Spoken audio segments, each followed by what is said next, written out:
ఓ అమరవీల స్థూపం దగ్గర ఉన్నాం. ఓ ఇక్కడ ఉద్యమకారులు ఉన్నారు, చాలామంది మాట్లాడించే ప్రయత్నం చేద్దాం. సో ఎట్లా అనిపిస్తుంది అన్న? చాలా చాలా మంచిగా అయింది ప్రోగ్రామ్ అయితే. ఎట్లా అనిపిస్తుంది?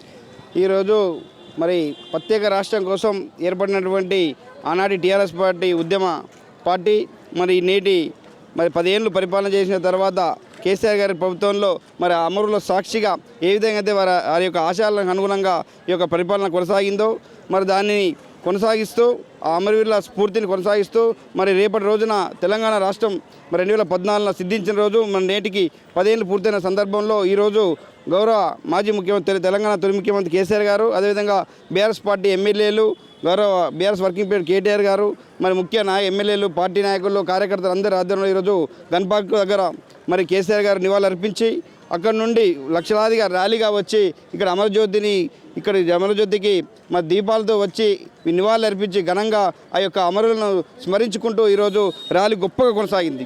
ఏం చెప్తారు? అమరవీల స్థూపం దగ్గరికి మీరు వెళ్ళిరానా? కంచెన వార్తిరు ఏం చెప్తారు?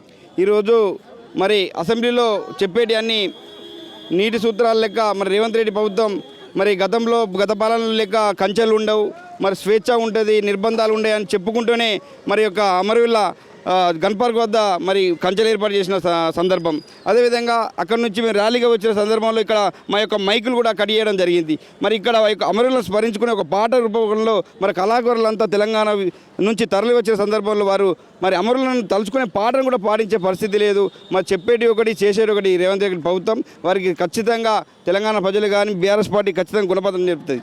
చిహ్నాలు మారుస్తూ ఉన్నారు, ఏం చెప్తారు? టీఎస్ నుండి టీజీ అయింది. సో ఇప్పుడు ఇంకా 2 పెండింగ్లో ఉన్నాయి. జాతీయ గీతం ఒకటి, చిహ్నం ఒకటి పెండింగ్లో ఉంది. ఏం చెప్తారు?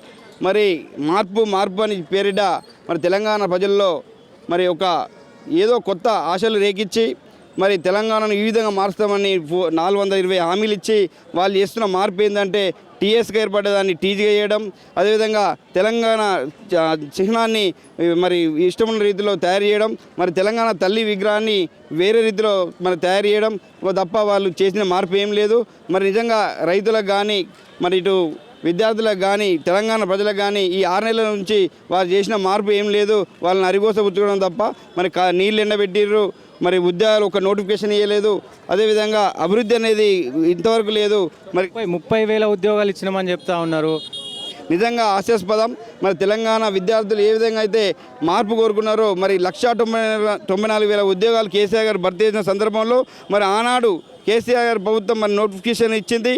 మరి సాధారణ ఎలక్షన్ రాకముందు మరి నోటిఫికేషన్ ఇచ్చి ఆ విధంగా పరీక్షలు పెట్టి మరి స్కూట్నీ వేసి మరి అన్ని ఎగ్జామినేషన్ అన్ని అయిపోయిన తర్వాత మరి కొత్త ప్రభుత్వం వచ్చినాక మేమే 30,000 ఉద్యోగాలు భర్తీ చేస్తున్నామని చెప్పడం నిజంగా హాస్యాస్పదం. వారు ఏ విధంగానైతే మరి మొట్టమొదటి మంత్రివర్గ సమావేశంలో మరి మెగా డిఎస్సీ అన్నారు, జాబ్ క్యాలెండర్ 2 లక్షల ఉద్యోగాలు అన్నారు. మరి ఇప్పటి వరకు కూడా ఒక్క నోటిఫికేషన్ కూడా వేయలేదు. దీన్ని తెలంగాణ విద్యార్థులు గమనిస్తూ ఉంది. నిరుద్యోగులు కూడా తీవ్రంగా వ్యతిరేకిస్తున్నారు. వారిపై పోరాటం ఇక రానున్న రోజుల్లో మరి రేవంత్ రెడ్డి ప్రభుత్వంపై విద్యార్థులే పోరాటం చేస్తారని ఈ సందర్భంగా తెలియజేస్తా ఉన్నాం. జయ హే తెలంగాణ గీతానికి కీరవారిని పెట్టిండు. ఇక్కడ తెలంగాణలో అసలు మ్యూజిక్ డైరెక్టర్లే లేరు అని గంధశ్రీ అంటుండే. ఏం చెప్తారు? మరి నిజంగా ఇది తెలంగాణ కళాకారులను అవమానించడం. తెలంగాణలో ఎంతో గొప్ప కళాకారులు ఉన్నారు, చైతన్యవంతులు ఉన్నారు.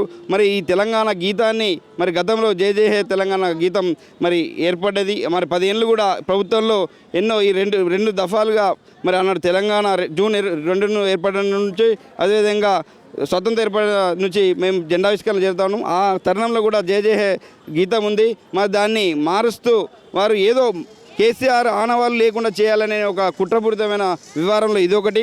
మరి ఇలాంటి చిలిపి చేష్టలు చేస్తే తెలంగాణ ప్రజలు నమ్మరు. నిజమైన తెలంగాణ ఉద్యమకారులు ఎవరు, తెలంగాణ సాధించిన వ్యక్తులు ఎవరో తెలంగాణ ప్రజలకు కుల్లం తెలుసు. ఏం చెప్తారు? ఇప్పుడు ఎల్లుండి రిజల్ట్ రాబోతున్నాయి. బీఆర్ఎస్కి ఎన్ని ఎంపీ సీట్లు రాబోతున్నాయి? మరి మొన్న జరిగినటువంటి పార్లమెంట్ ఎన్నికల్లో నిజంగా మరి గట్టి పోటీనిచ్చి మరి తెలంగాణలో ప్రత్యామ్నాయంగా మరి బీఆర్ఎస్ పార్టీ ప్రతిపక్షంగా మరి నిలదొక్కుంటుంది. ఖచ్చితంగా మాకు 6 సీట్లు కూడా రాబోతూ ఉన్నాయి. మరి అక్కడక్కడ మరి మోడీ వాదం, అదేవిధంగా కాంగ్రెస్ బీజేపీ అభ్యర్థులు కుమ్మక్కవ్వడం మరి నిజంగా సిగ్గుచేటు. వారి యొక్క కుమ్మక్కులో భాగంగా మరి కొంచెం బీఆర్ఎస్కు ఓటమి చెందే పరిస్థితులు ఉన్నాయి. అయినా కూడా ఈ ఓటములు గెలుపులు బీఆర్ఎస్ పార్టీకి ఏం కొత్త కాదు. మరి ప్రజా చైతన్యంని తెరేగించి రాబో రోజుల్లో బలమైన ప్రతిపక్షంగా ఎదిగి మళ్ళీ ప్రభుత్వం కేసీఆర్ నాయకత్వంలో ఏర్పడబోతా ఉంది. కాబట్టి ఈ సందర్భంగా మేము ఓటమైనా గెలిపోయినా దీన్ని స్ఫూర్తిగా తీసుకుంటాం. సో రేపు తెలంగాణ ఆవిర్భావ దినోత్సవం ఏం చెప్పదలుచుకు తెలంగాణ ప్రజలకు? మరి గొప్పగా గత 10 ఏళ్ళ నుంచి ఏ విధంగా తెలంగాణ ఆవిర్భావ దినోత్సవాన్ని మరి బీఆర్ఎస్ ప్రభుత్వం కేసీఆర్ గారి నాయకత్వంలో ఏ విధంగా జరుపుకున్నామో రేపు జరగబోయి కూడా మీరు ప్రజలంతా గమనిస్తూ ఉన్నారు. మరి ఎక్కడ కూడా అంగు ఆర్భటాలు లేవు. మరి అమరవీరులను తరచుకునే పరిస్థితి లేదు. వారు ఏదైతే విషపూరితమైన కుట్రలు తెలంగాణ గీతాలను మార్చడం, ఇక మార్పు అనుకుంటూ తెలంగాణ సింబల్ని మార్చడం, తెలంగాణ ఆనవాళ్ళని మార్చడం అనే ఒక పనిగా పెట్టుకున్నారు.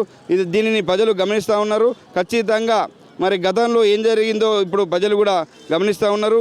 మార్పు అని ఒక మోసపూరితమైన వాళ్ళ యొక్క హామీలకు మోసపోయినామని చెప్పి తెలంగాణ ప్రజలు చర్చించుకుంటూ ఉన్నారు. చెప్పండి అన్న.